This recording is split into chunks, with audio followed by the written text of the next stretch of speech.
Ramanareddy advocate ఈమె ఇవాళనే ఏదో బాలయ్య అనే ఏసీబీకి పట్టుబడేదని తెలిసింది. ఈ బాలయ్య అనే వ్యక్తి గతంలో కూడా వాళ్ళ దగ్గర ఇళ్ళ దగ్గర లోక్ అదాలత్ పేరు మీద చాలామంది దగ్గర వసూలు చేసిరని తెలుసు. స్వయంగా కొంతమంది అడ్వకేట్ల పైన కూడా అటాక్ చేసినట్టుగా ఉండేది, వసూలు చేస్తుండేది. దానికి ఒక విధంగా ఏసీబీ వాళ్ళ డ్యూటీ వాళ్ళు చేయడము కర్తవ్యాన్ని నిర్వర్తించరు. ఇలాంటి వాళ్ళు పోలీస్ డిపార్ట్మెంట్లో ఇంకా చాలామంది ఉన్నారు.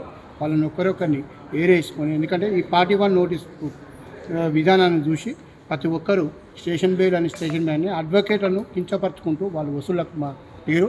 ఇలాంటి వసూళ్ళ కార్యక్రమాన్ని ఏసీబీ వారు ఇంకా బాగా పటిష్టంగా పనిచేసి ఈ పోలీస్ వ్యవస్థలో కొంతమంది కోర్టు కానిస్టేబుల్ని వాళ్ళను చేసి అడ్వకేట్లను కానీ సమాజానికి కానీ ఉపయోగ చేయాలి. అంటే గతంలో ఏదో మీరు చెప్పారు కదా ఇంతకుముందు ఆ ఏ కేసులో ఆయన డిమాండ్ చేసిన డబ్బులు కొన్ని కేసులో మేము బెయిల్ వేసేస్తే మాల తిరుపాలని మన చైతన్యపురి పిఎస్లో ఆ కేసులో కౌంటర్ వేయడానికి కూడా నాకు ఏమైనా ఇస్తేనే నేను కౌంటర్ ఇస్తాను, లేకపోతే నేను వేయనని మా జూనియర్లను మమ్మల్ని అడగడం జరిగింది. దానికి నేను ఖండించేటప్పుడు నాతోటి కొట్లాడి చాలామందికి ఇబ్బందికరంగా గురించి చేసిండు.